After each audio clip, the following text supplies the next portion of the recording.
The Eagles dominated. They were the better team. Clearly, if you were a ball knower and you watched film and you understood the trenches and play and talent and what was going on based on what was happening throughout the year, it was pretty clear that the Eagles were much better than the Chiefs. But the reason why the Chiefs got a lot of love was one player, and that's Patrick Mahomes. So now we get a chance to say, man, if the Lions were ever to get to the Super Bowl, their first ever, I would love it to look like how the Eagles did it. You dominate defensively. You are in the backfield so much. The play that will stick in my mind all year long, maybe even the play of the year, is you get Patrick Mahomes dropping back and you get pressure from the interior and the exterior, and one guy slaps the football loose and another guy pokes him in the face.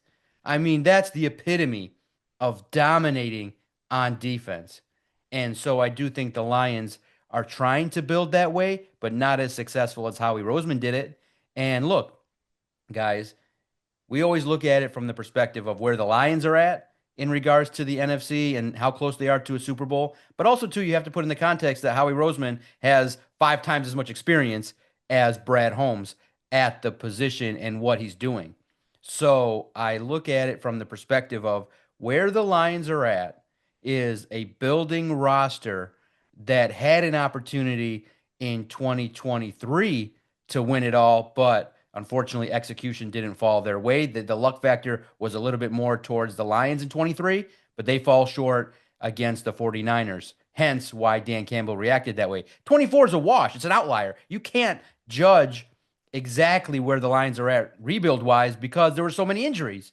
You don't know how the Lions would have fared if everybody stayed healthy and the tides were different going into the Commanders game. But first and foremost, what lessons, Christian, can the Lions glean from what the Eagles were able to do in a dominant Super Bowl win?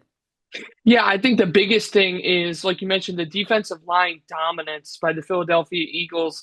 They had so many different guys get in the mix. Obviously, you have somebody like Jalen Carter, who everybody knows about. But how about Josh Sweat with 2.5 sacks? How about Milton Williams having himself a game on the biggest stage? Nolan Smith seemed like he was always in the backfield, and I could go on and on.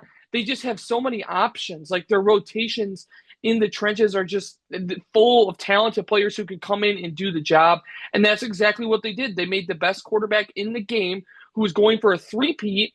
They made him uncomfortable the entire afternoon slash evening, depending on where you were watching from. And so to me, that just once again reiterates the impact of having a solid pass rush at all levels in terms of your starters. The guy like Aiden Hutchinson, he gives the Lions a really good foundation, but now you have to find those pieces around him. And I think that when Aleem McNeil is healthy, he can be one of those guys, but you really have to round out that pass rush. And then another big thing that stood out to me was just being opportunistic on both sides of the ball. The Eagles were super opportunistic on defense. They forced 3 turnovers, 2 interceptions, including one by Cooper DeJean that he ran back for a touchdown that I thought was the first like real body blow. Like you can talk about the 10-0 start for the Eagles as being like, okay, the tone for this game is set. But I think the tides really start to change when Cooper DeJean runs that interception back for a touchdown, because it goes from, oh, the Eagles can keep this 10-point lead to halftime and Patrick Mahomes is just going to come back and do it in the second half, to he throws the pick six and you're like, oh boy, like Mahomes is off and the Eagles brought it. And the other thing too was they were opportunistic on offense. Like the Chiefs' entire game plan, it seemed like, was to slow down Saquon Barkley and make Jalen Hurts beat them with his arm. And so the Eagles adjusted. They made the adjustments. Their number one calling card MO was taken away. And so they adapted and they hit the big plays through the air. And the dagger was the touchdown pass to Devontae Smith, which was one play after the Chiefs turned the ball over on downs. So again, opportunistic on both sides of the ball. And when they had their opportunities, they didn't hesitate and they took them. And when you get on the big stage, those opportunities are few and far between. And so if the Lions can take anything from that, it's when you have the chance to make the play, you've got to make the play, because that's what the Eagles did. And they just dominated the 2-time reigning champion.